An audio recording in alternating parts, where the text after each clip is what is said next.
पंचनामा न्यूज, सर्वसामान्य जनतेचा बुलंद आवाज।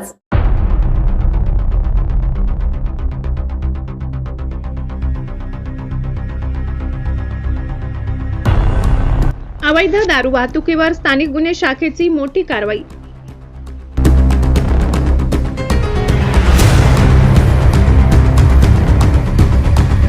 तब्बल 26,800,000 रुपयांचा मुद्देमाल जप्त, वाहनासह आरोपी ताब्यात। गुजरात राज्यात चोरट्या मार्गाने अवैध दारू वाहतूक करणाऱ्या विरोधात स्थानिक गुन्हे शाखेने मोठी कारवाई करत तब्बल 26,800,000 रुपये किमतीचा मुद्देमाल जप्त केलाय। या कारवाईमुळे अवैध दारू तस्करी करणाऱ्यांमध्ये खळबळ उडाली असून पोलिसांनी एका आरोपीला ताब्यात घेत पुढील तपास सुरू केलाय।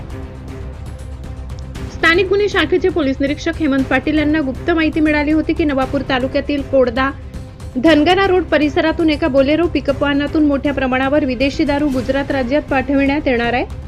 माहितीची खात्री होताच पोलिसांनी तातडीने विशेष पथक तयार करून परिसरात सापळा रचला। दरम्यान संशयित बोलेरो पिकअप वाहन दिसताच पोलिसांनी त्यास थांबवून तपासणी केली। वाहन चालकाकडे चौकशी केली असता तो उडवाउडवीची उत्तरे देऊ लागल्याने पोलिसांचा संशय अधिक बळावला। त्यानंतर वाहनाची झडती घेतली असता त्यामध्ये रॉयल स्टॅग ब्रँडच्या विदेशी दारूचे तब्बल 198 खोके आढळून आले। पोलिसांनी वाहनासह एकूण 26,800,000 रुपये किमतीचा मुद्देमाल जप्त केला। या प्रकरणी वाहन चालक शिवाजी बाबूलाल चौधरी वय 29 राहणार बेटावत, तालुका शिंदखेडा, जिल्हा धुळे याला ताब्यात घेण्यात आले असून त्याच्या विरुद्ध नवापूर पोलीस ठाण्यात महाराष्ट्र दारूबंदी कायद्यान्वये गुन्हा दाखल करण्यात आलाय। तसेच या प्रकरणामागे आणखी कोणते रॅकेट कार्यरत आहे का याचा तपास स्थानिक गुन्हे शाखेकडून सुरू आहे।